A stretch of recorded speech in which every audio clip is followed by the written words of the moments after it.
Olá pessoal, tudo bem? Sétimo ano, hein? Eu quero falar hoje sobre os povos indígenas do Brasil. Primeira coisa que imaginamos de Brasil é o Brasil a partir dos portugueses. Claro que não. Já existiu uma sociedade, ou várias sociedades, vamos chamar assim, sociedades indígenas dentro do Brasil. O que vamos tratar aqui é apenas uma introdução, é apenas algumas características, ok? Mas é necessário que você leia o módulo, que você responda às atividades, para que você possa estar mais inteirado, mais aprofundado no assunto, tá bom? Bom, o atual território do Brasil começou a ser povoado aproximadamente aí 10 mil anos atrás. Olha só, esses povos tinham como características, eles eram nômades, coletores, caçadores, fabricavam utensílios de pedra, pintavam, digamos assim, desenhos em rochas. Olha só que interessante. Então, formaram também uma sociedade chamada Sociedade Sambaquis. Viviam às margens da costa brasileira e desenvolviam assim, em montes de conchas, por isso era chamado de sambaquis. Depois, com o tempo, eles sedentarizaram-se, desenvolveram a agricultura e também objetos, digamos assim, de cerâmica. Povos como os marajoaras, né, da ilha de Marajó, povos como os pantagônicos, né, lá de Santarém, moravam em aldeias populosas.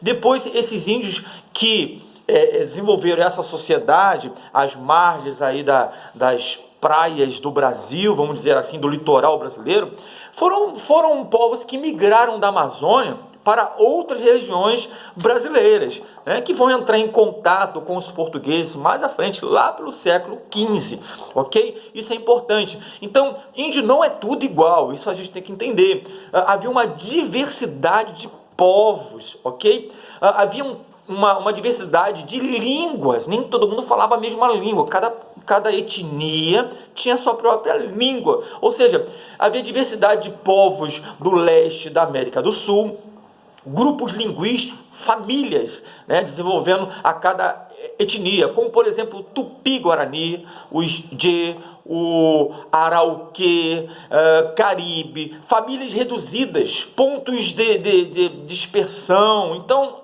havia uma grande diversidade. Principais focos dessas etnias indígenas: Nordeste brasileiro, até o oeste da Bolívia, também Peru, Equador. Então, haviam vários povos. Eu quero aqui agora exemplificar os tupis guaranis, colocar essa etnia, vamos colocar assim, né, indígena, os tupis guaranis, ok? Moravam em aldeias, digamos assim, dispostas a formar pátio, ou seja, você vê um clarão no meio da floresta. Eles moravam em círculos, né? O chefe era conhecido pela sua habilidade e força no campo de batalha. Então, ele era reconhecido dessa forma, né? O chefe da tribo era caracterizado pela sua força em batalha. As decisões eram formadas por um conselho de líderes, normalmente os anciões, né? Haviam seus rituais religiosos, né?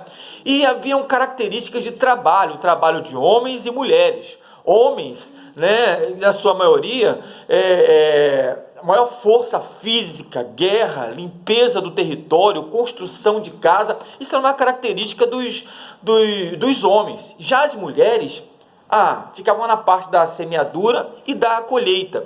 Então você tinha homens e mulheres que também tinham uma ligação com a arte.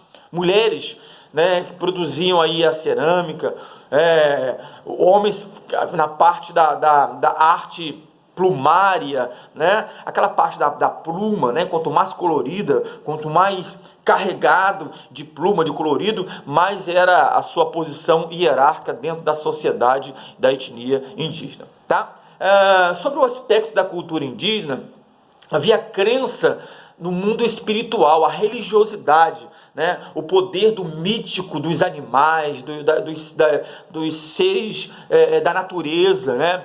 Então você tinha ali um intermediário entre o mundo humano e o mundo dos espíritos. As árvores, né, tinham a alma. Então eles acreditavam nessas coisas da natureza. Era um mundo cheio de espíritos, como por exemplo o Tupã, que controlava os raios, o pajé, né, por presságios e adivinhações, curavam ou faziam profecia. Olha só que incrível, essas foram as características, né, da mitologia indígena, ou seja, a crença na terra sem mal, lugar de imortalidade, digamos assim, abundância e ausência de sofrimentos. Se tinha também, mais uma vez, eu quero caracterizar aqui, os adornos e pinturas e utensílios, né? Cada povo praticava certo tipo de pintura e adornos, né, que caracterizavam a sua etnia, a sua tribo. Então, cada povo praticava esse tipo de pintura aí, tá bom?